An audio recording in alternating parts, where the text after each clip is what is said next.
Хорошо, друзья, я думаю, что наш последний семинар, да, который вот мы примерно, я думаю, вложимся в 1 час. Хорошо, сейчас у нас получается сколько? 4:20, да? Я думаю, где-то 5:20, может быть даже 5:10. Хорошо? Посмотрим, как у нас по времени, насколько вы выдержите, да? Потому что очень много когда информации, тоже очень тяжело, чтобы все воспринять. Пусть Господь благословит.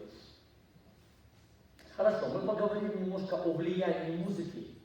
Почему музыка – это огромная сила, почему она влияет на нас, что говорят известные люди о музыке, поговорим, да? И коснемся такой темы, как наш brain, да? How does brain affect our feelings, our perception to music, our life and everything, okay? Okay. Music and its influence. So we'll touch bases upon why is this topic important today, types of Christian music today, as well as battle for the minds. Why the battle for the minds? And that's going to be the third topic we stop on because there are too much information for you today. I thought there's going to be enough for you today, okay? Okay. Just really briefly, okay, on a couple of things. I want to spend some more time on other slides. I already showed to you that slide before, so really fast. So music has an influence and evolves some sort of action throughout our life, right? So when we're listening to something, we react differently. When you listen to death metal, you react differently. When you're listening to classical music, you probably calm down, right? Become nice and easy person, probably, right? When you listen to the rock and roll music, you probably become very angry and violent sometimes, right? So keep that in mind. So Napoleon said, "Give me control over he who shapes the music of a nation, and I care not who makes the laws." Can you imagine this? And you know Napoleon, right? He's one of the greatest warriors. Though he lost, because he was so proud of himself. However, he's saying, give me control over he who shapes the music, and I don't care who makes the laws. Because music itself can serve the purpose of a law. It can stand instead of a law, because into music, there is not just the music, along with the lyrics, it shapes your brain, because music is a body language itself, and along with the lyrics, it goes even harder, so it affects lots of us. A little bit of statistics. About singing and music in Bible, we have about 550 times. It's about 44 books out of 66, both New Testament and Old Testament. Such words like music or musician, music, 75 times in Bible. The word song repeats in Bible 98 times, and the word sing, singing, singer repeats 96 times. Is that a lot? Yes. God actually knows that we deal with music daily, so he was mentioning this in Bible multiple times to get our attention to this topic. What do musical ministers say about music? Dr. James Dobson, American evangelical Christian author, psychologist, and founder of Focus of the Family Movement, he was saying, "None of the topic in my radio ministry challenged that many arguments like the topic of Christian music." He knew this from his experience. Martin Luther was one of those who also was saying about music, and we'll talk about this on the next slide. I want to mention one thing. He was living around 1517, about 5 centuries ago. However, he was one of those people who have to return the tradition of common worship together as the whole community to the church. Because before him, Catholic Church actually removed the collective singing or collective worship from the church and let it do somebody like worship groups or small choir of few people. Did you see correlation with our modern times? Do you see that? And lots of churches nowadays follow the same path. So like they did many centuries ago. So be careful Make sure your church won't go that way. Okay, Martin Luther said about music, the gift of languages was the combination of the gift of singing was given to a human to let him know or she know that he's supposed to glorify God by words and music, promoting or proclaiming the God word through the music. That's the main purpose of music. If music wants to serve this way, it serves the satanic purpose. So the music is supposed to proclaim God's standards through the lyrics, through the body of language, right? Through the way you deliver that music, right? If you're only playing crazy solos right there or right here, just super hard on the harmony, like super cool, are you promoting God's standards really? Or are you promoting yourself and moving yourself on a higher level, probably on a secular side of music? So be careful with that. Okay. Psalm 150. Probably read this in Russian. If you remember this in English, or if you have a Bible on your cell phone, you can open this up. Psalm 150. It says here such things. Хвалите Бога во святыне Его, хвалите Его на тверди силы Его, хвалите Его по могуществу Его, хвалите Его по множеству величия Его. Хвалите Его со звуком трубным, хвалите Его на псалтыре и гуслях, хвалите Его с тимпаном и ликами, хвалите Его на струнах и органе, хвалите Его на звучных кимвалах, хвалите Его на кимвалах громогласных, все дышащее да хвалит Господа. If somebody will tell you that you only have to have piano at your church, that's completely wrong theology. As God's words say, you're supposed to have multiple instruments that's supposed to serve the main purpose of proclaiming God's words or God's word to every single member of a church. Not promoting somebody, right, and moving to the higher level. No, not at all. God is number one. We are number two. Don't forget the purpose of the music. So, what is music itself? Let's discuss this really briefly. So, music is an art that reflects reality in sound or artistic images. So, the music reflects the actual internal life of the society, right? If you need to know what this society is thinking about, what this society is doing, what should you do? Just listen to their music, right? And you'll know what this society is about. If you came to the new church, you're moving right today, and you moved to Texas, and you don't know anything about this church, what should you do? Come to their worship service. Listen, what they're singing about.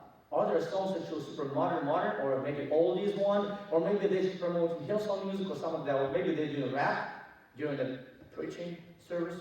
So catch on that. You easily will feel the spirit if you connect it to the God. Also, one really important concept.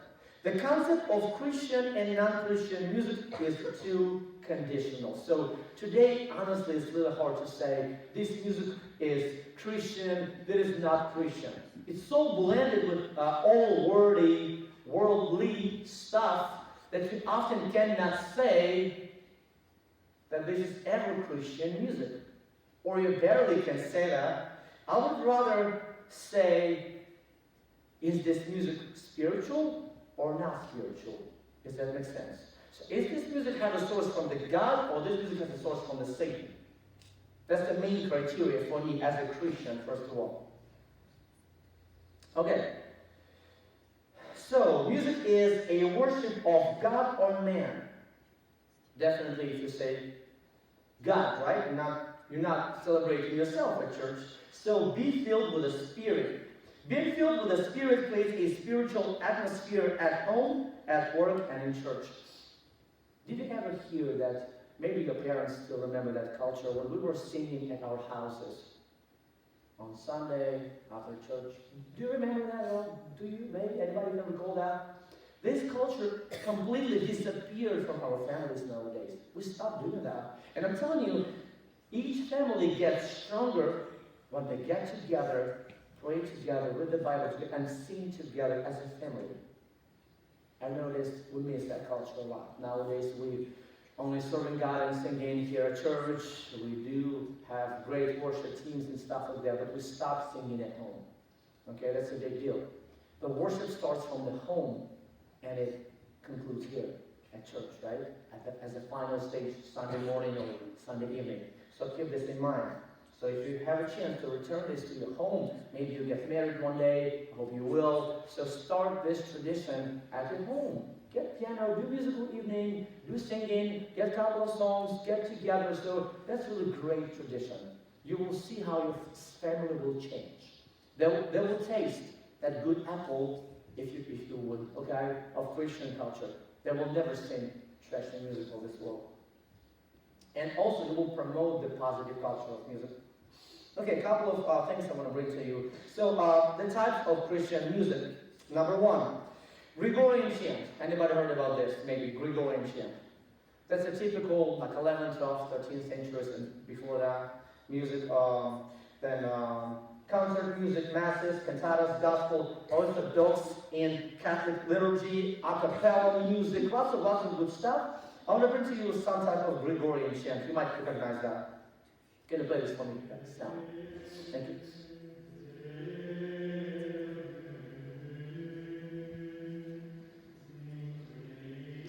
Interesting fact that secular music at this time frame, like Middle Ages, sounds exactly the same as Christian. And I told you why, right?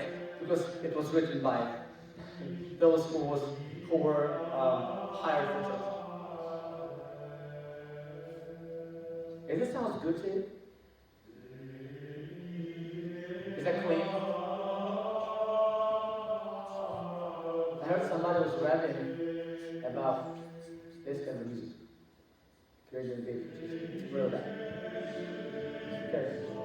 And then you add more voice. It's really nice. I love that. Okay. How about if you listen to Mozart Vespers, one of the greatest pieces he wrote?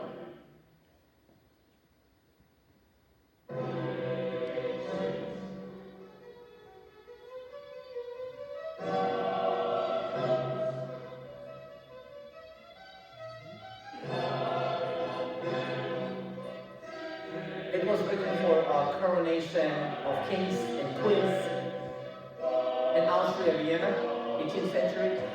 It's actually a mass, M-A-S-S, typical church service.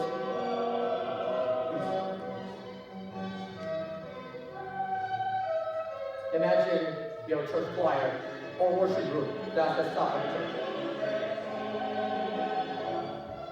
What do you think about that? With orchestra fully loaded.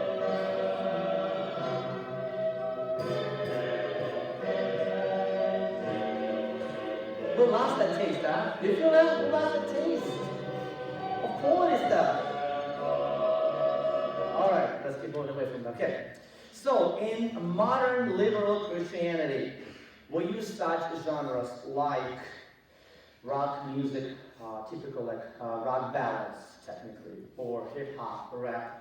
Some of the Hillsong music today, and preachers, technically in New York City, Los Angeles, they do preach at church, for example, and say rap, or actually singing rap music heavily during their worship services.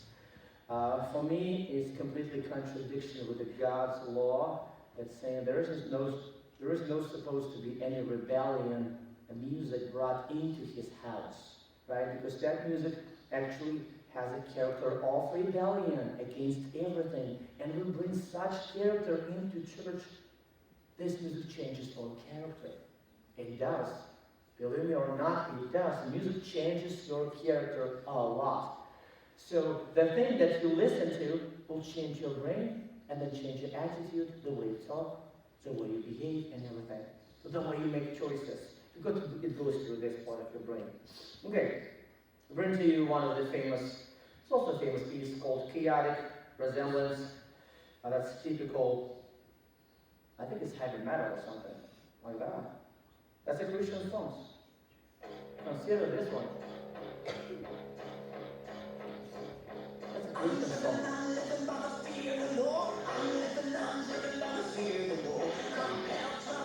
Do you hear a syncopated beat? Do you hear that? Do you hear that? So the person who is singing now actually tells you, yeah, of the law. Let's follow the God fear. Yeah, let's do that. But the way he delivers that stuff comes directly from the hell. So, right?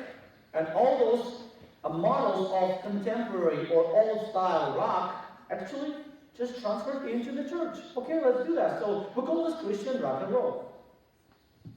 One more example of rap music by Lecrae is called Nothing.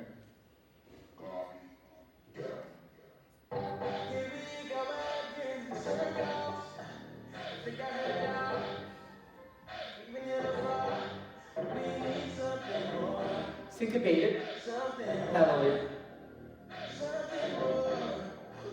It catches your attention first. Long intro. You feel multiple beats. You feel multiple rhythms, multiple lines that throws your brain off, brings your brain right away, gives you the filter, and you're done. You're ready for the message. Your brain really gets stuck at this point. Okay, let's talk about the bottom of the brain. I know you're tired. Probably we'll spend the next 40 minutes on that, okay? And I'm going to be done. I really need you to think. If you want to make a picture of stuff, get the books for you to read later, please do so anytime. Okay, let's talk about this. Why battle for the mind? Who can tell me? Any thoughts?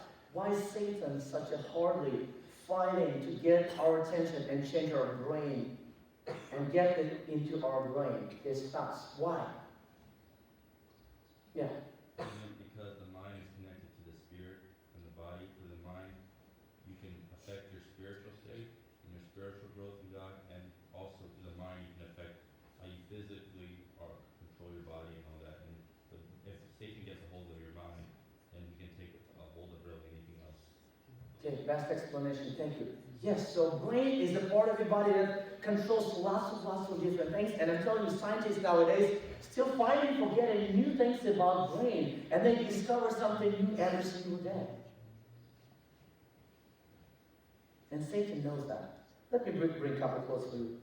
God wants our willing love and worship, wants our minds to be focused on Him. Satan instead wants our willing worship of Him, so he wants our minds to be focused on Him as well. So there's a constant battle and fight for our minds to get control over us. And we sometimes as Christians not realize how heavy it is. As I told you today, this morning, that spiritual world much more real than the real world. It's more real. So I want to show you a couple of pictures. So, do you see carnal man image, the wolf, and the spiritual man? Whom you feed every single day. When you're talking about music today, whom you feed? Do you feed the carnal man who actually wants everything, do what you want, sing what you want, behave like you want, there is no control, no limits, or you feed in your spiritual man? You learn how to be kind, you know how to sacrifice, you know how to be flexible with other people, right? And lots of commands from the God's law. Which one or whom you feed in every day? Ask yourself. It's a big deal. And I'm talking about entire entertainment industry itself. Movies, books, music, all sorts of music and stuff, all articles, everything. All this industry, how do you feed yourself? Which one wins? If the carnal man wins, then definitely you lose in today the game. And Satan actually happy about this. Or instead, you fit in your spiritual man, so God is happy about you. And He moves you on the right path. Okay, let's go to Romans 7, 18, 19. For I know that in me dwelleth no good thing, for to will is pleasant with me. But now to perform that which is good I find not. For the good that I would I do not, but the evil which I would not that I do. Interesting. So he's saying, I have something good in my body, right? In my carnal man. But I wish to do that, but I not do that. Why?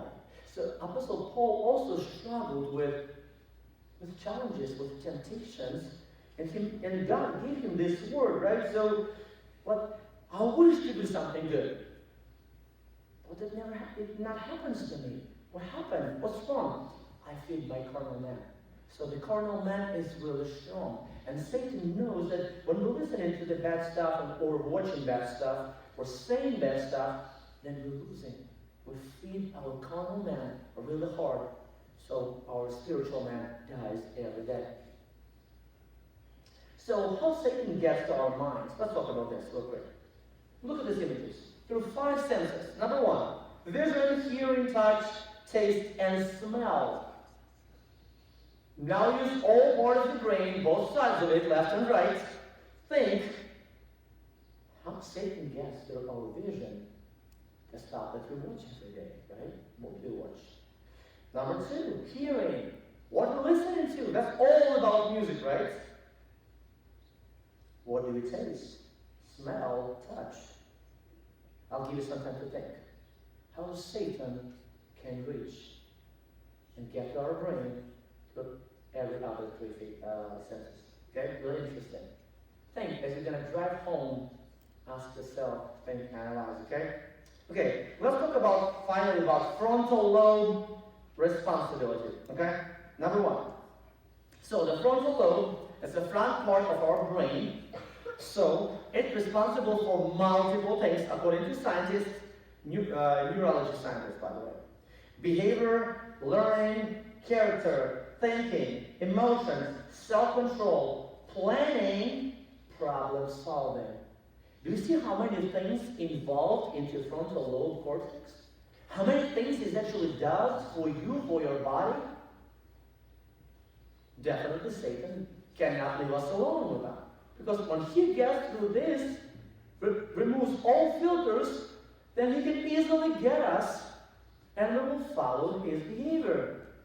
We will not follow God's way. Do you see how many things involved? That's, by the way, really big part of your brain, right? So after this part of your brain, you have a long-term memory part of your brain, right? So if he breaks this filter, everything goes into your long memory, and one day you'll make wrong choices because of that. And music knows that power.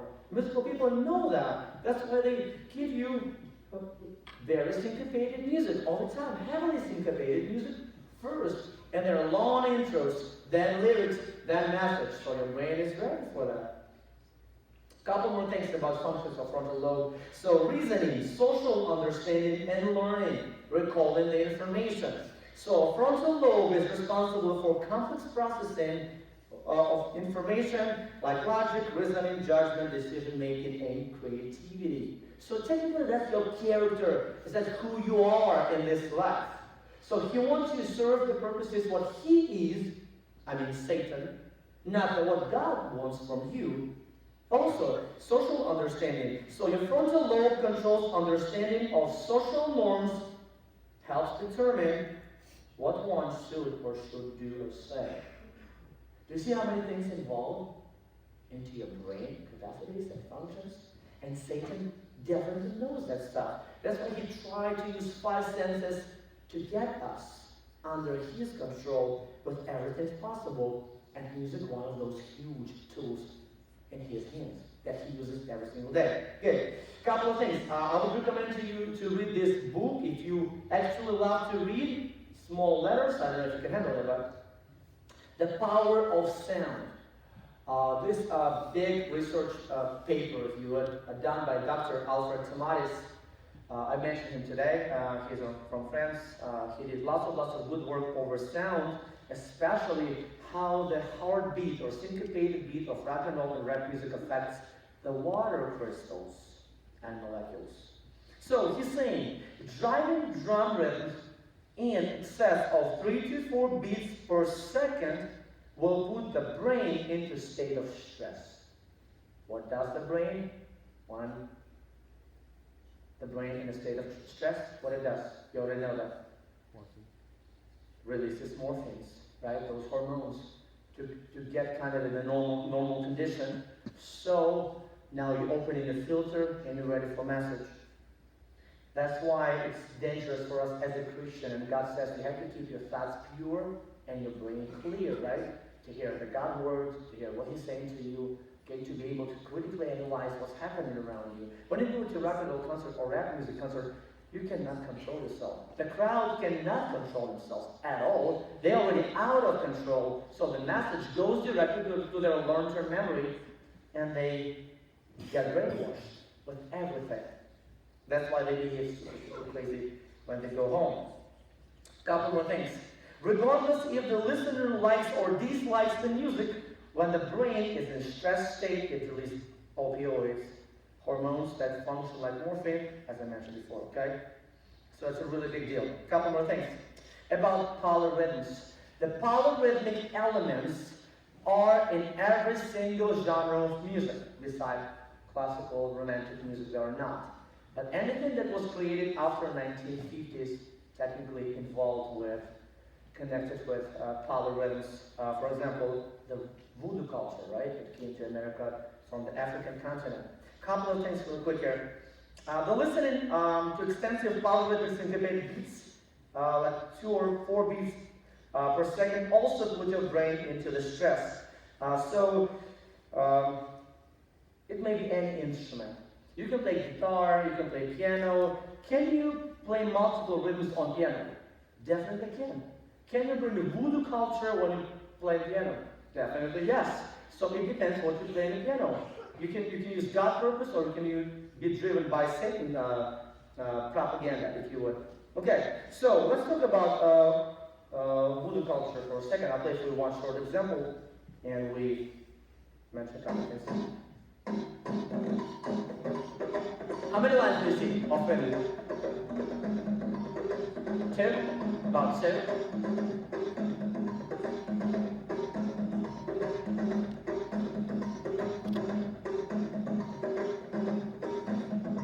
Do you see it's heavily syncopated? So add one more for a second.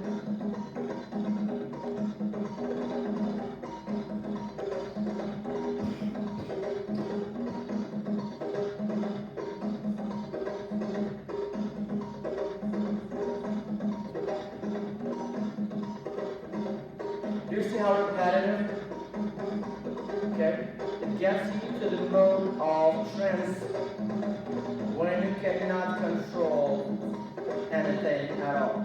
So it usually runs for a long time to get your heart and your brain opened up for a demon to come into you. And they know this. That's why those people who serve as the main people in African tribes are well respected, though they are the most dangerous people. So when our Christian people come to Africa and serve to those tribes, they are in big, dangerous situations all the time. So we have God, we have Jesus Christ who protects us. However, Satan is really strong on African continent. So this voodoo culture actually rather influenced every single genre on earth. Every single genre nowadays, especially after 1950. Okay, couple more things for you from scientific point of view. Steady drum beats release gonadotropins, sex hormones, which enhances sexual arousal. So interesting. From the physical standpoint, it's really interesting that the typical steady drum beats release more than just hormones, okay? So it's really dangerous practices that is in use a lot among voodoo people. That's why rock and roll and later rap music got the same culture, same thing into their music. So they know that people like it. And we can get them under our control. Does that make sense? Okay. Nowadays, definitely couple more things. Nowadays, we not go to the nightclubs. Do you go to nightclubs? No, right? We have headphones, we've got earbuds, definitely listen to different types of music. However, be careful. Like he's saying here in his book, our children have nightclub in their earbuds by listening to music to release sex hormones. Why do we allow that? So often parents don't even realize that they allow their kids have party just right here, listening to their music. And then they're asking and questioning why my teenage guy or lady in rebellion. He against everything I say. He won't listen to me. he just like sounds like a new creature, like enemy of me. Something happened. Satan has direct link to that person through that music. Okay. Also, a loud booming bass music has a similar effect. That's why adolescent males prefer such music. They are stimulating a release of brain chemicals, hormones, or both. I'll show you one thing. Look at this picture. That's a brain tomography. You'll see 4 images, right? And one of them, by the way, that's supposed to be the front part of your brain on the right side. Okay? So when you read the book, what part of your brain is working? Front, right? This works. So this is opened up and it works. It's getting the information, then stores your information into the long-term memory and so forth. Number 2, when you're listening to lyrics, along with the music definitely, right? What happens to your brain? What part of the memory involved? This guy. So the music that you're listening to, getting through the filter, which is right here, frontal cortex, and if it's bad music, your filter is gone, it goes directly to a long-term memory and stays there for a long time. That's why so many poor decisions are done by teenagers. And they will be doing that. Because after listening to such stuff, it stores for a long time there, and it's hard to get rid of that. Number 3, interesting. When you're thinking about words, interesting. When you're thinking about them, what part of the brain works? The back one, right? What do we do when we're thinking? Remember that? Okay, I'm thinking now, okay? So we're doing that. So the back part of the brain. And when you say the words, when you pronounce them, what part of the brain works? The long-term memory part. Interesting. Do you see correlation between number 2 and 4? Number 2, when you're listening to bad stuff, to lyrics or song, it stores right here. And then when you say them, it's the same part of your brain. Does that make sense? So be aware of your filter all the time. Okay. I should stop at this point, okay? I'll give some time for questions, comments, because I have some more material here. It takes probably for you next 2 hours. I won't do this today, okay? I have lots of stuff to share with you, so I'll stop at this point and let me go to questions, unless you have questions from right away, on spot. Anybody, while I'm opening. Maybe any comments? Anybody, or I can just read, right? Okay, let's do that. So, it says here, as a Christian, what kind of music can you listen to while exercising the sport, or doing sport? Like you go to gym, right? What type of music is played there? Like anybody? What music is that? What do you listen to? Let's be honest. Often like electric. Something electric, well syncopated, definitely, right? Like some sort of heavy beat. What else? You go and do push-ups, pull-ups, you do stuff, runs. What do you listen to? What else? It depends on the mood. Okay, interesting. Okay, all right. Okay, what else? Something with a beat, with a tempo, right? And you feel like, okay, I'm going to do 20 push-ups right now. Yes, I'll do that. Okay, if you're not trust, make an experiment. Go home, if you do have Power Tower or some of the, put Mozart's music.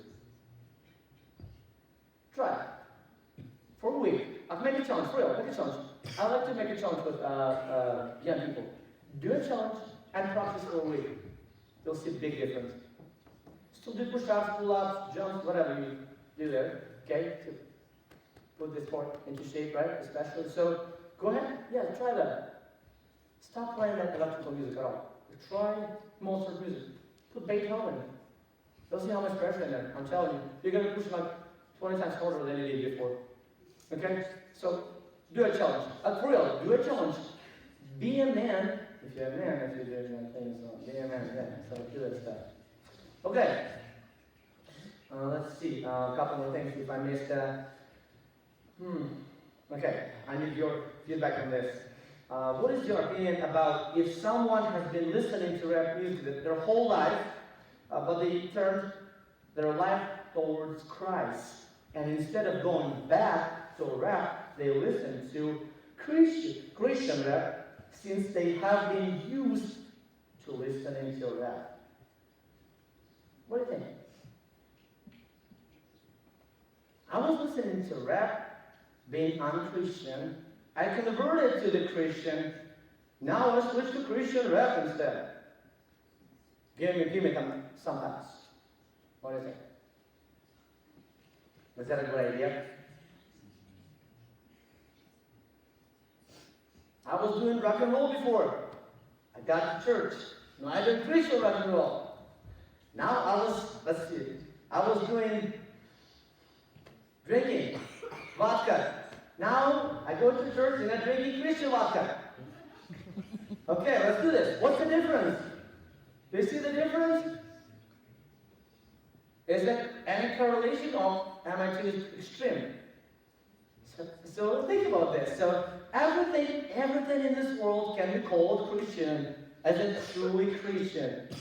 Probably signal, right? Stop. So be careful with that. So it's a big problem with that, big dangerous theology, if you will. So be careful with that.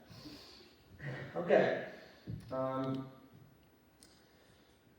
Okay, I think that's all. Probably a couple more here added just a second ago. Is it acceptable in a church to dim the lights or only direct the light to the choir when the choir or worship group sings? Or use red or blue backlights? It's a similar style. I don't think it's bad. I hope you will not use disco ball to play disco, because as we serve to God, there's supposed to be fear of God, right? So definitely, that's okay. That's good. So you let everybody focus literally on the choir. I hope that choir is spiritually prepared to deliver the message, right? To lead you to the new stage of the spiritual development, correct? Then fine, why not? And I like when they sometimes do in big churches, they put all the spotlights for the preacher, so everybody not look at the choir people, because sometimes in churches we have a temptation to look, what do they doing while people preaching? Are they listening to? Are they on their cell phones? Are they talking? Are they just reading a book? Or they do something else? It's actually good. It focuses your brain completely on the preacher. You're thinking about this, and you're thinking in your head and making some judgments. Does that make sense? I think it's good. As long as what happened in a couple of churches recently, youth were singing, almost dancing here on stage, jumping in and out, dim the lights. That's bad stuff. Okay? It serves a bad role model to the society outside. And I heard many stories about that. What guys are you doing there? Are you doing discotheque? Or some sort of dance party? Are you really? So we cannot promote this worldly culture into the church. We cannot. Prohibit it, guys. Be careful with that. Okay, it is bad to watch movies with bad music in it. What do you think? For example, lots of music today has a cult connection with cults, right? And African culture as well, with the rock and roll, rap stuff, a lot. So, do we have to follow that path? There are lots of good movies, or actually good music you can listen. I hope those movies will give you some sort of positive, not just entertainment, but something positive. That's why I stopped actually watching bad movies a long time ago. I'm just trying to watch documentaries, smart stuff. Smart stuff gets you better. You know what I mean? So Sometimes we call some Christian movies Christian, but they're not even close to that. So they actually use music that actually connected to the voodoo culture and promotes the same attitude.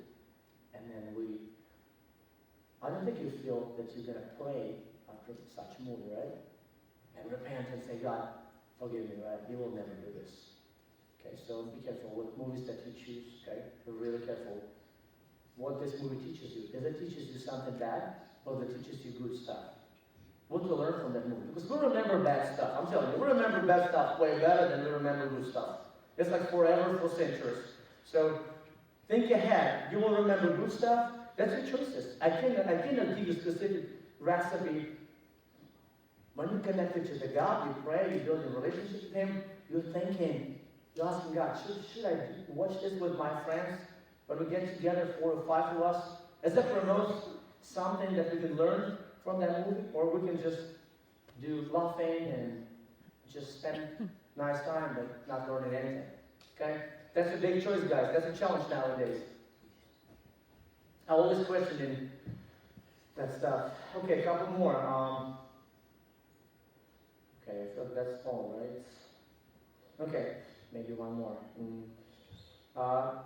What if I'm married and listen to songs that might evoke sexual thoughts or hormones? Am I sinning? Am I sinning? Sinning. Yeah, not singing, but sinning. Definitely yes. Those people who are married, and there is a big topic, it's not for today's topic, okay? It's out of there, yeah.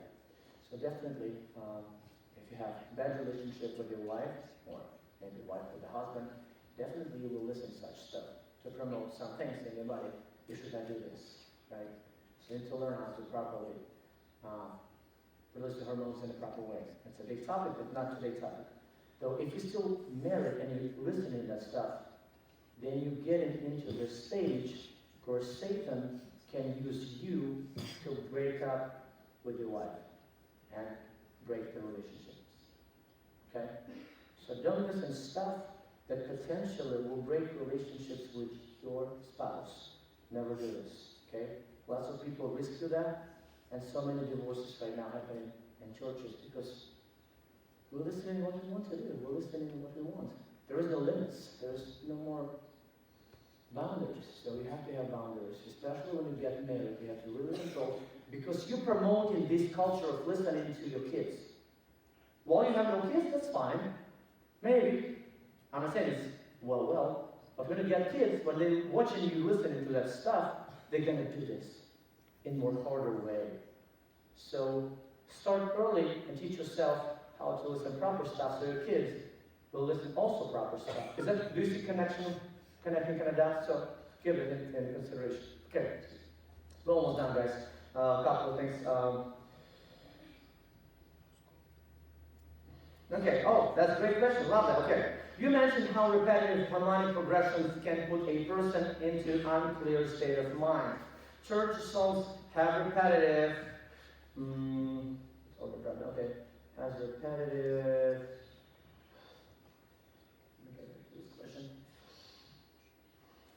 okay, you mentioned how repetitive harmonic progression can put a person into an unclear state of mind.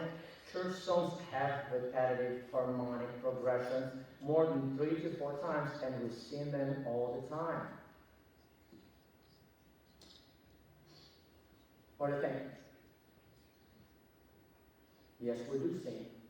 We do sing repetitive. Each time we sing verses or chorus. Yes, we do. But what's the problem with that? Or maybe there is no problem. We sing the lyrics that does not repeat over and over again. I think so. And our chordal progressions are very, very simple, by the way. Very simple. I don't know. What do you think? We're singing chords that repeat over and over again. And for example, Samuel, you know this, right? You play famous songs and you know this. But is there a problem with that?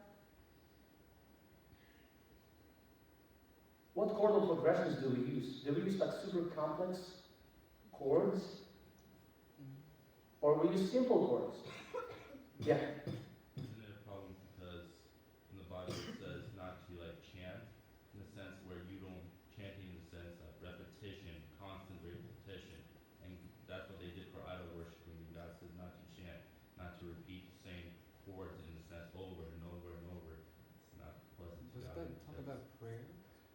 doesn't that actually talk about prayer more?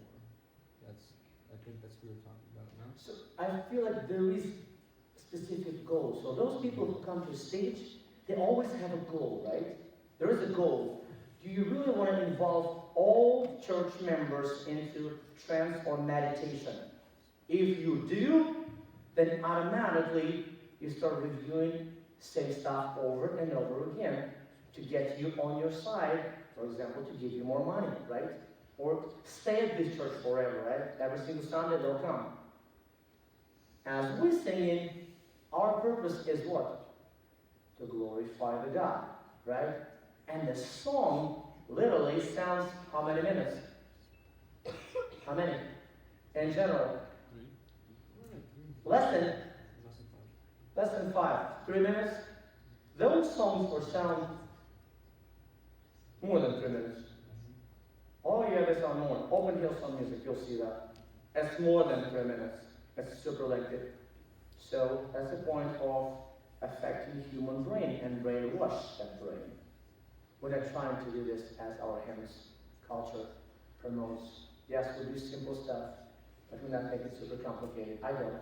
When I play church once in a while, sometimes I never try that. Okay? Yes, I do right hand a lot, but in terms of chords, I keep them simple. Besides basic 7th chords that I use, it came from classical music, so nothing bad in it. Okay. Let's talk about a couple more things. What do you do when people play bad music around you at school? What do I do?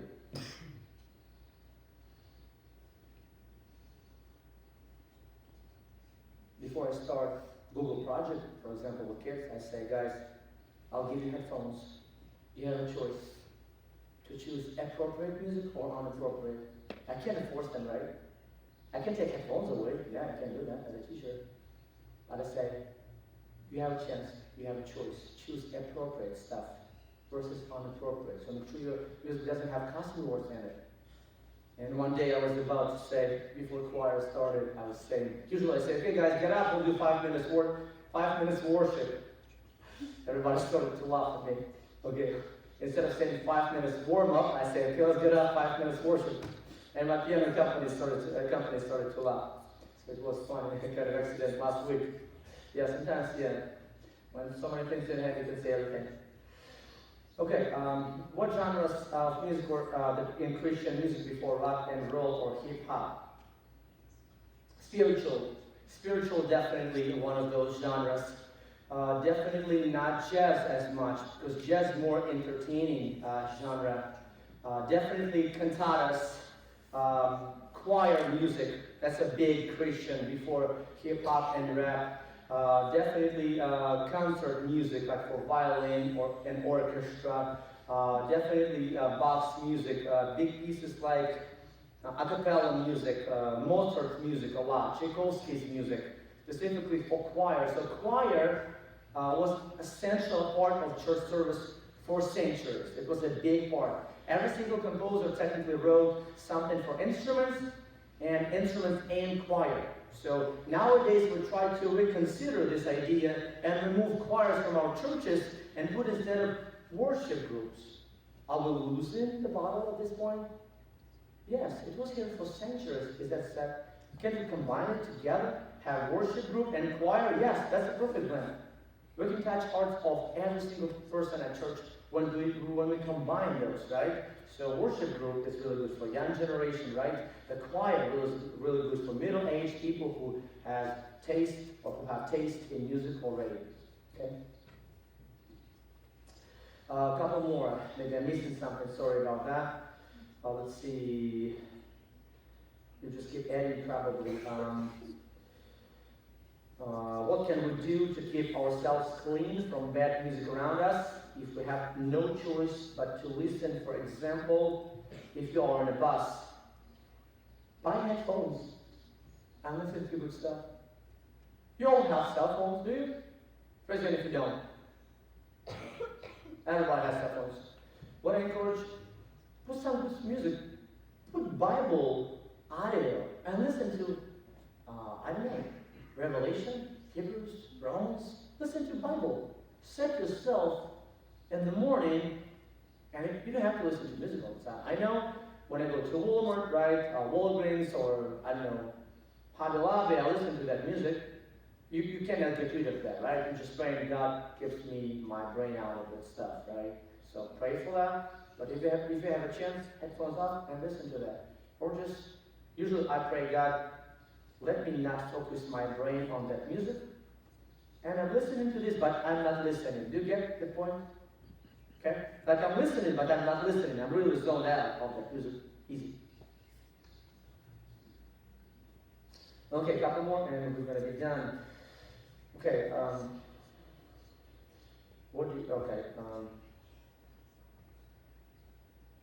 think that's all. Okay, maybe, unless I missed somebody's question.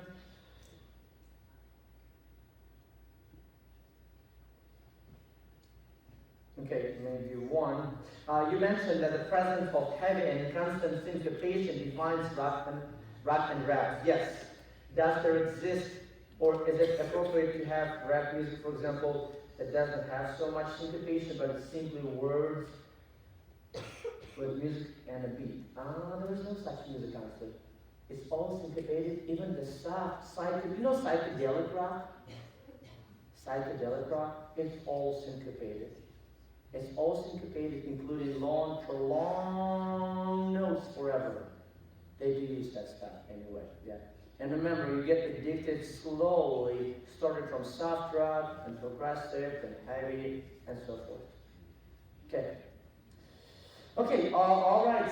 I feel like we need to conclude, right? If you're tired, thank you so much for being with me, guys, here. I hope I helped you with some thoughts today. Reconsider maybe some standards in your life, personal life. I tried my best. Thank you, God, for letting me be with you here today. I'm so pleased that I was able to deliver that message to you. I know lots of information you probably never heard. I hope you will use this. Be questioning stuff. Don't just take for granted, okay? Ask questions, pray to God, talk to musical people, talk to your pastors, right? Talk to God, first of all. Build a strong relationship with Him so He will tell you in your spirit if it's bad or good. Often God tells us without being at home. While being at home, not even going to music seminars, right? When we're connected super closely to Him, He tells us if it's good or bad. You'll feel it within your soul. Is that a chip, devil, or satanic pizza? Or maybe that's good stuff from the God. Okay, let's pray.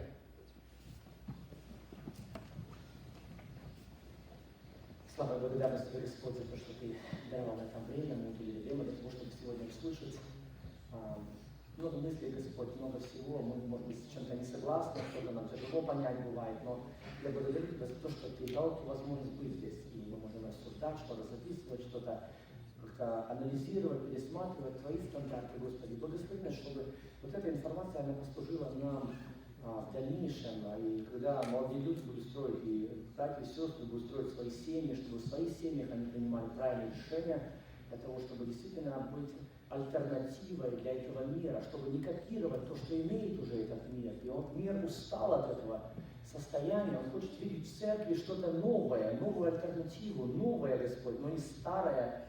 Прошу, дай мудрости, чтобы мы делали правильный выбор в нашей жизни, благослови нас. Пусть Тебе будет за все слава, хвала Отцу, Сыну и Духу Святому. Аминь. Спасибо всем. Have a good evening. God bless you all. Thank you guys.